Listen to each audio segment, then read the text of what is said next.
திருப்பி மறுபடியும் நான் சொல்கிறேன், நீங்கள் ஒரு அந்த புள்ளியிலேருந்து நீங்கள் பேசும்போது ஒருத்தரை காயப்படுத்தும் சொற்களை உபயோகப்படுத்தி இல்லை அவர் குடும்பத்தை பற்றி சொன்னது தப்பு, அதில் மாற்று கருத்தே இல்லை. சரிங்களா? அதில் நான் அவருக்காக முட்டு கொடுக்கல, இல்லை அது தவறு இல்லைன்னு சொல்லலை. யாரை செய்தனால் தவறு, அது அண்ணன் சீமான் அவர்களை செய்தனால் தவறு தானே. நீங்கள் ரெண்டு பக்கம் இருக்குங்களா, ஒரு காவல்துறை அதிகாரி இருந்து கொண்டு அப்போ நீங்கள் ஒரு நடவடிக்கை எடுக்கிறீங்க அப்படின்னா எல்லாருக்கும் பொதுவாக இருக்கணும். நாங்கள் கொடுத்த புகாரின் அடிப்படையில் இன்னைக்கு வரைக்கும் எதுவுமே நீங்கள் நடவடிக்கை எடுக்கலையே. இன்னைக்கு அண்ணன் சீமான் அவர்களை பேசாத ஊடகம் இருக்கா? கொச்சைப்படுத்தாத ஊடகங்கள் இருக்கா? சமூக வலைத்தளங்கள் இருக்கா?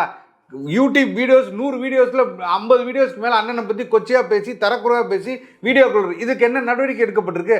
நாங்களும் அதனால் பாதிக்கப்பட்டிருக்கோம் தான் சொல்கிறோம். அதற்காக நீங்கள் நடவடிக்கை எடுக்கணும், அதில் மாற்றுக்கருத்தல். நீங்கள் போனீங்கன்னா நீங்கள் அங்கே நடக்கக்கூடிய ஒரு கான்ஃபரன்ஸில் நீங்கள் என்ன பேசணும் அப்படின்னா, இது எல்லோருக்குமானதாக பேசணும். நீங்கள் ஒரு ஒரு ஒரு அஃபிஷியல் ஒரு அரசாங்க ஊழியர் நீங்கள் எல்லாருக்கும் பொதுவானவர்.